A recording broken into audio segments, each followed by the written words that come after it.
My friends, let us come together for a moment in that inner quiet where truth is felt rather than reasoned. For in the silence of our being, we touch the essence of the message that has echoed across the centuries, a message spoken in 3 simple words upon the cross. It is finished. And yet, though these words have been repeated by millions, their spiritual meaning remains largely veiled, hidden not by any design of God, but by our insistence on interpreting them through the limited lens of human thought. When Jesus uttered that statement, he was not declaring an end to life. He was revealing something far more profound, the eternal completeness of God's creation. He was announcing the end of the human belief that we stand apart from our source, the end of the sense of struggle, the end of the illusion that we must make ourselves worthy or whole. He was giving voice to the truth that spiritual fulfillment is not a distant attainment, not a reward for future effort, but a present reality awaiting our recognition. You see, the spiritual path is not the journey of becoming, but the gentle awakening to what already is. The work of God is finished. The harmony, the abundance, the wholeness, the peace, all of it stands completed in the infinite.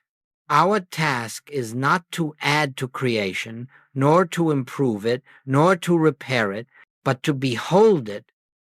And so we begin not with striving, but with rest, not with petition, but with recognition, not with effort, but with awareness.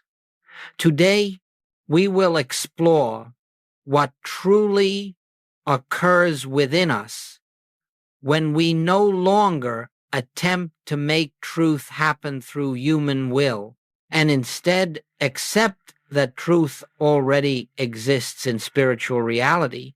We will discover how consciousness shifts when it ceases to wrestle with appearances and learns to dwell in the presence behind them.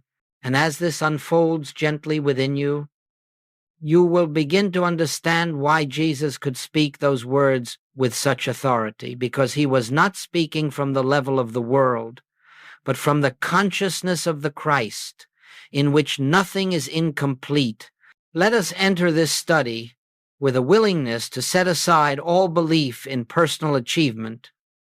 Let us approach it not as seekers, but as those who are remembering, for the truth is not gained, it is recognized, and as we recognize even a measure of the finished nature of God's work, something within us begins to soften, to yield, to rest. It is this inner shift that opens the way for the fuller revelation to appear. This is where our journey begins. Now let us look a little more deeply into the spiritual meaning of this statement. It is finished.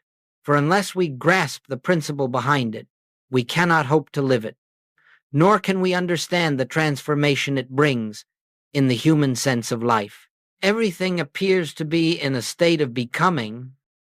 We believe that health must be achieved, that supply must be earned, that harmony must be created. We believe that we are moving from imperfection toward perfection, from lack toward abundance, from fear toward peace, and so the world becomes a continual process of effort, of striving, of reaching for that which always seems just beyond our grasp. But in spiritual consciousness, nothing is becoming sick. Everything simply is. For God, being infinite, cannot evolve. God cannot grow. God cannot add to himself. And if God cannot evolve or grow, then his creation, being the expression of his own nature, also cannot evolve or grow. It stands complete, whole, finished, radiant in its perfection. This is the truth Jesus beheld when he declared, "It is finished." He was speaking from the standpoint of spiritual vision, the Christ mind. in which creation is seen not as a process, but as a fullness already accomplished, he was not referring to a moment in time. He was revealing an eternal state of being. You and I, viewing life through the lens of the human mind, see incompleteness everywhere. We see problems to solve, conditions to fix, deficits to overcome. But these are the shadows cast by our limited perception. They do not constitute spiritual reality. Spiritual reality remains untouched, unaltered, unblemished, because it is the activity of God, and the activity of God cannot be hindered, cannot be diminished, cannot be undone. When we begin to sense even faintly that the truth of our being exists already in its finished state, we start to loosen our grip on the belief that we must make life work. We begin to understand that our function is not to complete anything, but to witness what God has already completed. And in that witnessing, the nature of our experience begins to change. So long as we insist on living from the premise that something is missing, we remain bound to the realm of striving.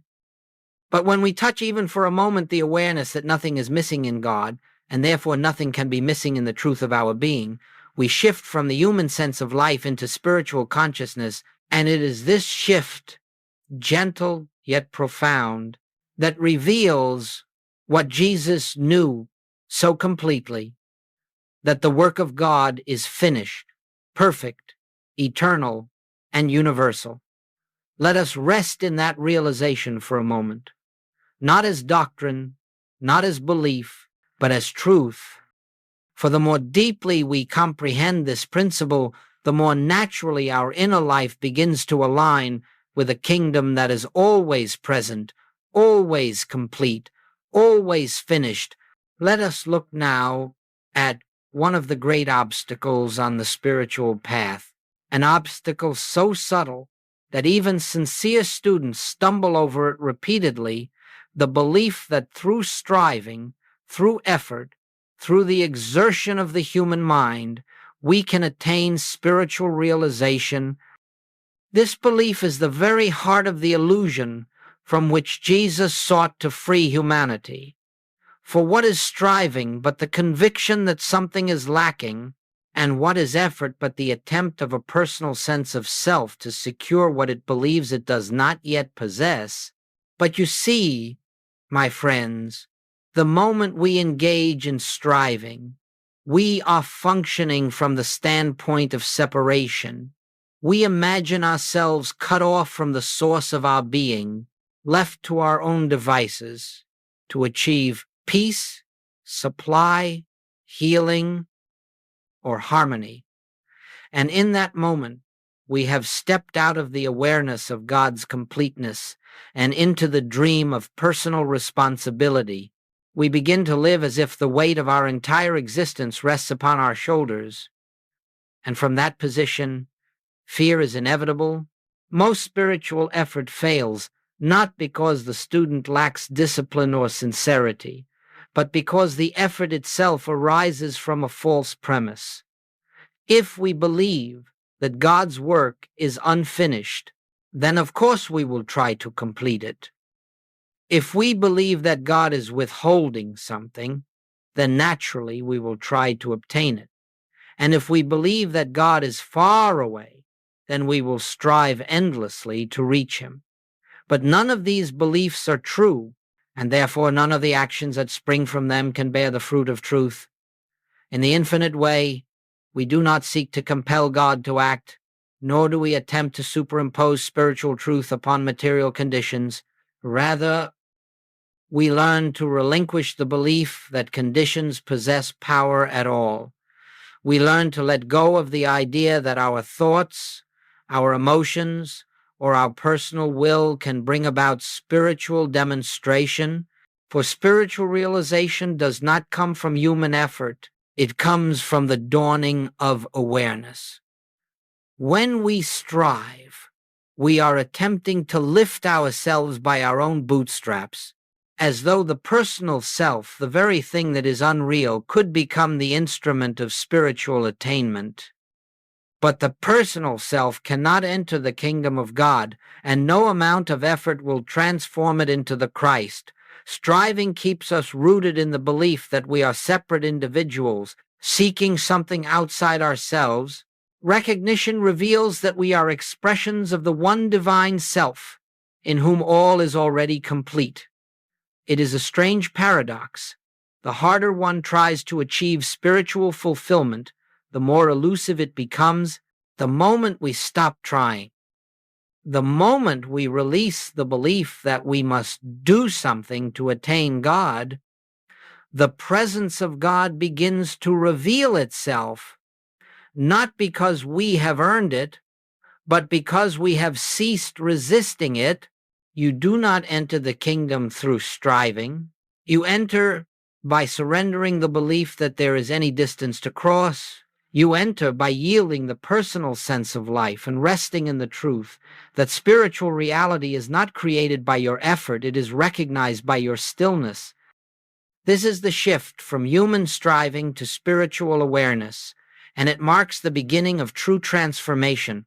Let us now consider what takes place within us when we begin to respond to life, not from the human sense of mind, but from the quiet recognition of spiritual truth.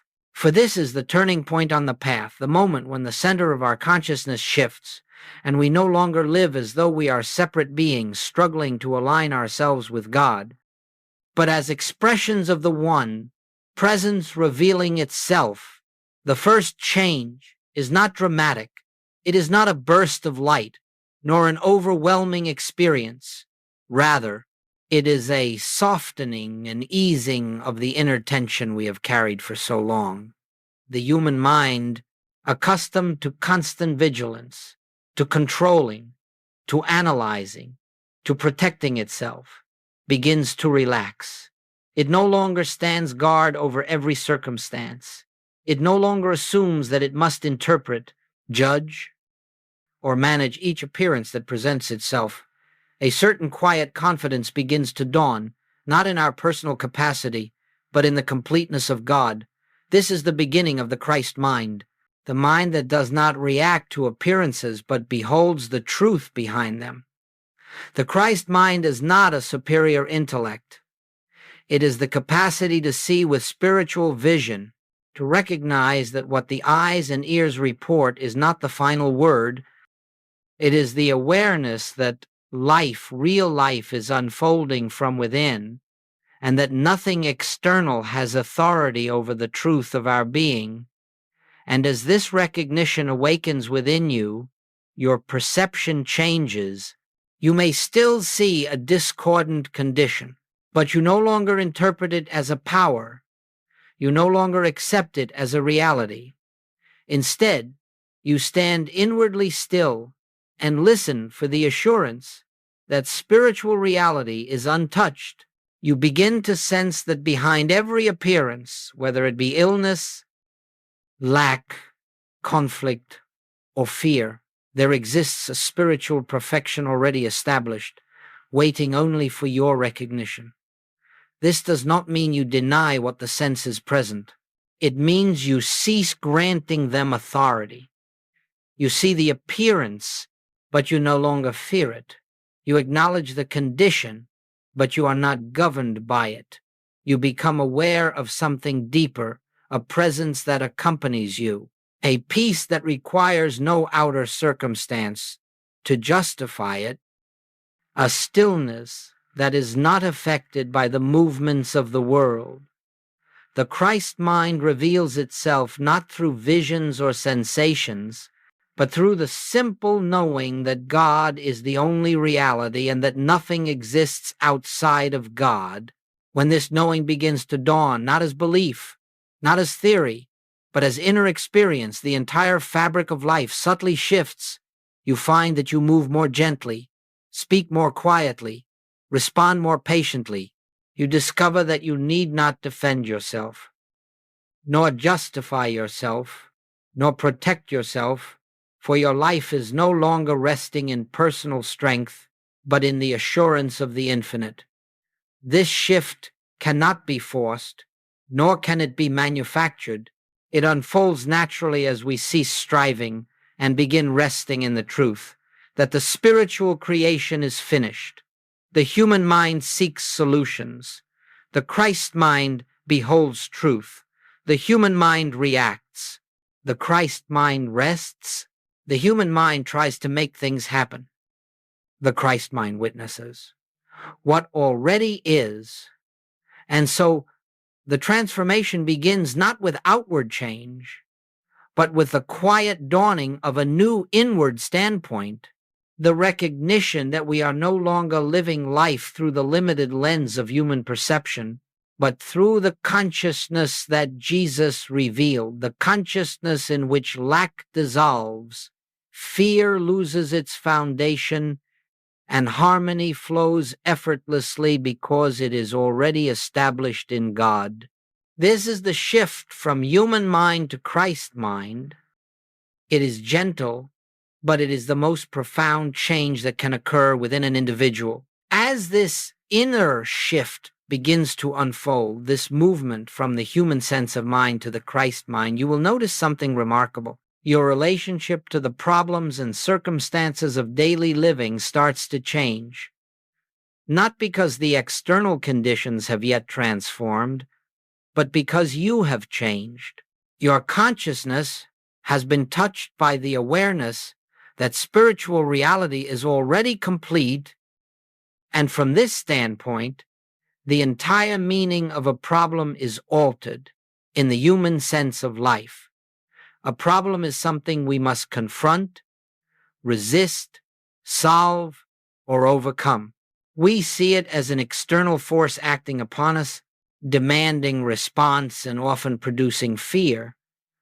But in spiritual consciousness, a problem is nothing more than an appearance without substance, without power, without spiritual law to sustain it. It is a shadow cast by the belief in separation, and when that belief begins to dissolve, the shadow loses its authority. This does not mean that difficulties will never arise in our experience.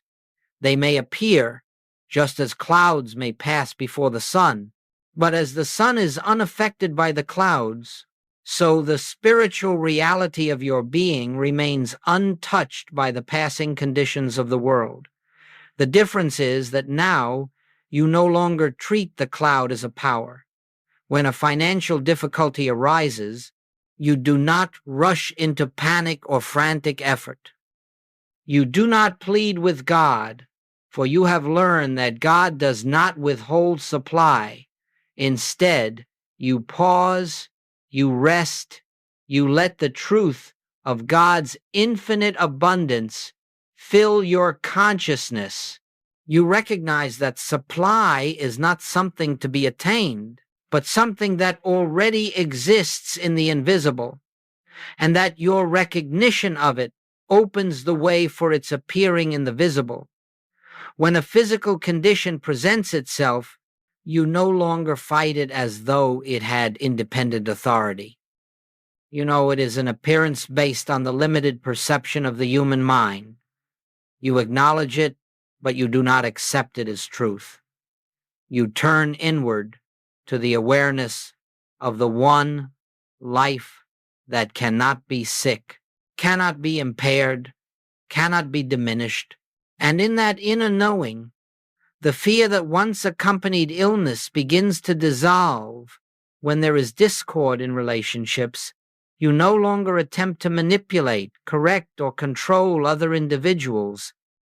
You understand that the only relationship that truly exists is the relationship between God and His expression. Therefore, harmony is already established. Your task is simply to recognize that harmony, to rest in it, and to behold its unfoldment. You see, the outer actions may still take place. You may still make a phone call, see a physician, or have a conversation. But the spirit behind these actions has changed. They no longer arise from fear or urgency. They arise from peace, and actions taken from peace are guided, harmonious, and effective, because they are not born of the human will, but of the wisdom of the Christ within. This is the great secret. When the burden is lifted from your shoulders and placed where it belongs in the realization of God's completed work, you discover that the very conditions which once overwhelmed you now yield to the presence of truth, not by your effort, but by your non-resistance, not because you have controlled life, but because you have allowed life to be what it already is. And so your relationship to circumstances changes entirely. Problems no longer dominate you. They no longer define you. They no longer frighten you. They are seen for what they are, appearances that arise and dissolve within the field of consciousness, having no more reality than dreams upon waking. This is the freedom that begins to unfold when you live from the awareness that it is finished. Let us now explore how we may live this truth in practical terms, not as a theory, not as an inspiring concept, but as a daily, moment-by-moment way of being. For the kingdom of God is not attained through effort, nor entered through ritual. It is realized through recognition. And recognition, my friends, is a practice, not a technique or method, but a gentle returning of the mind to the awareness of what already is. When an appearance confronts you, an appearance of lack, an appearance of disease, an appearance of discord, the natural tendency of the human mind is to react. It rushes forward. It seeks solutions, makes plans, issues, judgments. But the first step in spiritual practice is to pause, to become still, to withhold reaction, not through force or discipline, but through the understanding that reaction itself is the acceptance of the appearance as power. In that pause, you turn inward, not to ask for God's help, not to plead for correction, but simply to acknowledge in God's reality, this is already complete. In God's reality, nothing needs to be changed. In God's reality, the fullness of being is already established. This is not spoken as affirmation. It is recognized as truth. You are not trying to make it true. You are remembering that it already is true. And so you rest not in passivity, but in awareness. You rest in the assurance that the invisible spiritual kingdom is intact, unbroken, whole. You rest in the understanding that all that God is present here. Where the appearance seems to be, you rest because the burden is not yours. You rest because the work is finished. Now, this practice may take only a moment, or it may take many moments. It may take silence. It may take returning again and again to the same simple recognition, and that is perfectly all right, for the purpose of the practice is not to change the condition, but to change your consciousness about the condition. As consciousness changes, the outer picture adjusts of its own accord. Some students say, but I do not feel the truth when I acknowledge it. And I tell them, feeling is not required at the beginning. Recognition precedes feeling. First, the truth is acknowledged. Then the consciousness shifts. Then the feeling follows. Just as the dawn precedes the sunrise, recognition precedes realization. This is why Goldsmith often spoke of keeping your mind stayed on God, not as a mental exercise, but as a continual resting in the awareness of the presence. It is the habit of turning within, again and again, until the within becomes more real to you than the without, until the truth becomes more compelling than the appearance, Until the finished nature of God's work becomes the lens through which all of life is seen, in time, this practice becomes natural. You will no longer have to pause deliberately, for the pause will arise spontaneously. You will no longer have to remind yourself that God's work is finished, for that recognition will be the ground upon which your consciousness stands.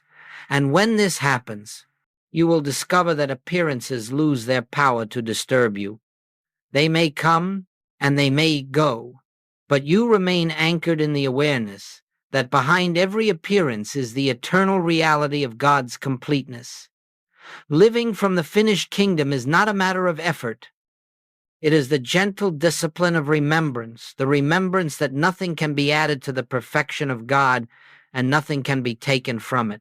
The remembrance that all good is already established in the invisible.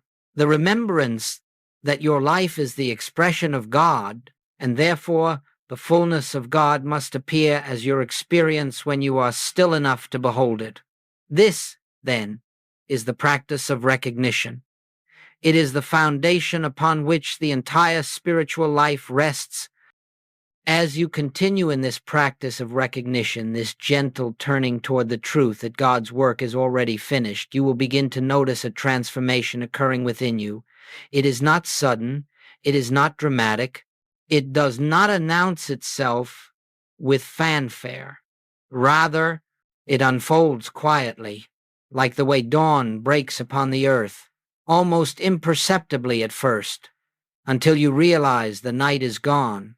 The first of these transformations is the gradual dissolving of fear. Fear, you see, is always based on the belief that something real can be taken from you, or that something necessary can be withheld.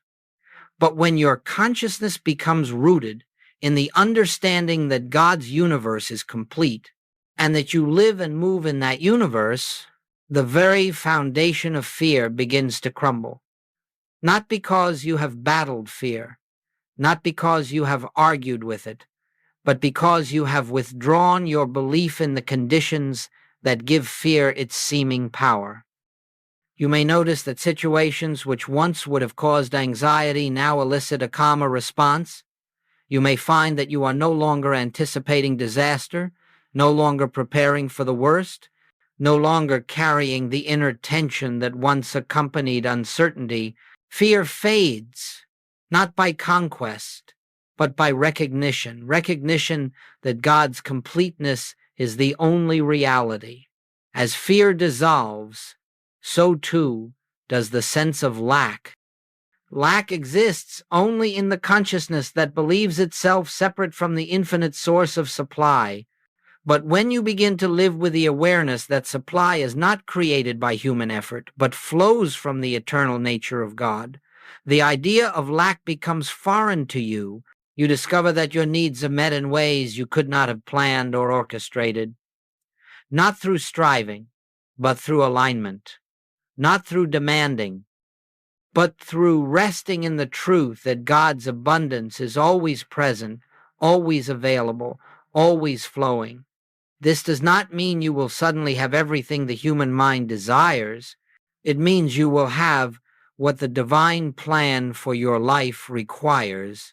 You will find that what comes to you is appropriate, harmonious, and sufficient, because it comes not as a result of personal striving, but as the natural outflow of spiritual completeness.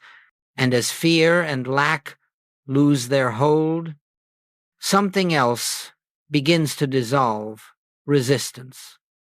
Resistance is the belief that life should be other than it is. It is the inner tension that arises when we oppose the appearance, when we fight against conditions, when we refuse to accept what is unfolding. But when you understand that every appearance is but a shadow of a deeper spiritual reality, you no longer resist. You allow everything to come and go without clinging, without fear, without judgment. This is not resignation. It is not passivity. It is trust, the trust that the intelligence of the Christ within you is guiding your life perfectly. It is the recognition that nothing real can oppose God, and therefore nothing unreal needs to be resisted. You begin to flow with life rather than against it. And in that flow, there is great peace. This process, this dissolving of fear, lack, and resistance, is not something you accomplish. It happens naturally as you rest more consistently in the truth that it is finished. The old patterns dissolve like mist before the sun, not because you have worked to eradicate them, but because your consciousness has shifted to a higher standpoint. And so, each day, without effort, you find that you are living with greater ease, greater trust, greater stillness. You are no longer buffeted by the storms of the world, for your anchor is not in the world, it is in the infinite completeness of God, already established, already present, already finished. This is the quiet miracle that begins to unfold when you live from the spiritual fact rather than the human appearance. Now we come to one of the most sacred unfoldments that occurs when one begins to live from the consciousness of the finished kingdom. As fear dissolves, as lack loses its hold, as resistance melts away, something far deeper begins to emerge: your true identity, the identity that has always been present but long obscured by the belief in separation. You see, the human sense of self is built upon the conviction that we are finite creatures, born into limitation, confined to personal strength, dependent upon external conditions, but this concept of self is nothing more than a mental image, a collection of memories, opinions, and beliefs that we have come to accept as me. It has no spiritual substance, no permanence, no divine authority. As the light of recognition begins to dawn, this constructed self gradually loses its reality for you. You realize that you are not the mind that thinks, nor the emotions that fluctuate, nor the body that appears to age. You are not the personality with its preferences, its habits, its history. These belong to the realm of appearance, not to the truth of your being. What, then, are you? You are the spiritual expression of God. You are the visibility of the invisible. You are the place where the infinite individualizes itself, not as a separate being, but as an embodiment of the one life, the one love, the one intelligence. This is the meaning behind the words. I and the Father are one, not two beings in harmony, not a human in communication with a distant deity, but one. Life expressed in infinite form. As this realization begins to unfold, you no longer see yourself as a seeker of truth. You recognize yourself as the expression of truth. You no longer try to attain God. You understand that God is the very essence of your being. You no longer attempt to bring God into your experience. You perceive that your experience is the unfolding of God. This shift in identity is not philosophical. It is not a matter of affirming I am divine. It is an inner awakening, a dawning awareness that your life is sourced in something greater than the personal sense of self. It is the realization that the qualities of God, love, peace, abundance, harmony, intelligence are not gifts bestowed upon you, but the very nature of your being. And as this realization becomes more established, your actions change, not because you are trying to be spiritual, but because your actions arise from a different center. You find that compassion flows more freely, not as a moral effort, but as a natural expression of the love that you are. You discover that wisdom guides your decisions, not as a product of careful thinking, but as a quiet inner knowing, you find yourself acting with greater ease, greater clarity, greater grace. You no longer ask, "What should I do?" but rather, "What is the activity of God expressing through me in this moment?" And you discover that the answer reveals itself without strain. This is the emergence of the real identity. It comes not with pride or superiority, for there is no personal achievement in it. It comes with humility, with gentleness, with awe, for to realize that I and the Father are one is to understand that you are nothing of yourself, and yet everything in God. It is to recognize that the personal self has no power, no presence, no life of its own, and that all that you are is the manifestation of the infinite. When one touches this truth, even lightly, life becomes an unfolding rather than a struggle. The need to control fades. The need to justify oneself disappears. The need to defend, to compare, to compete, to grasp, all of it falls away. For the self that emerges is already whole, already complete, already one with its source. This is the culmination of living from the finished kingdom, the revelation of the self that has always existed in God, untouched by time, free from fear, radiant in truth. And now, as we bring this period of contemplation to its close, let us once more turn our attention inward, not to seek, not to strive, not to achieve, but simply to abide in the awareness that the spiritual work is finished. Whatever the mind may believe, whatever the senses may report, whatever appearances may arise, the truth remains untouched, God's creation stands complete, and you live in that completeness. You see, all that we have explored together in this hour leads to a single, gentle invitation: rest, not the rest of inactivity, but the rest of trust, the rest that comes when we no longer attempt to carry the burden of life upon our personal shoulders, the rest that comes when we release our belief in personal responsibility for spiritual attainment, the rest that comes when we understand that God is the life, the mind, the substance, and the law of our being, and therefore nothing can be added and nothing can be taken away. The practice from this moment forward is not to remember every word you have heard, nor to analyze the principles discussed. The practice is simply to return again and again to the awareness of the presence, to pause long enough in the midst of your day to recognize where I stand, God is, to acknowledge, even if only inwardly, I need not fear appearances, for they have no power. The reality of God alone is power. To rest in the truth, whatever is necessary for this moment is already present in the invisible, awaiting my recognition. As you cultivate this inner atmosphere, you will discover that life becomes more harmonious not because you have learned new methods, but because you have ceased interfering with the divine unfoldment.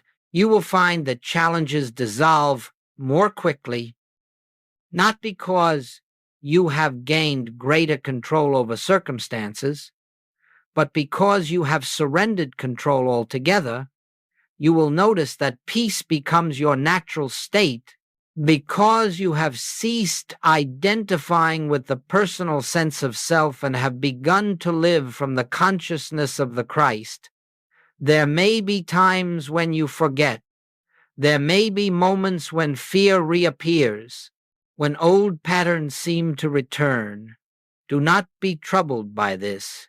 Simply recognize that nothing has changed in God's reality.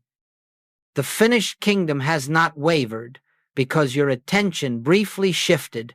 Gently return to the truth. Gently return to the silence. Gently return to the awareness that the presence is here, now, complete. Remember always, you are not striving toward God. You are awakening to God.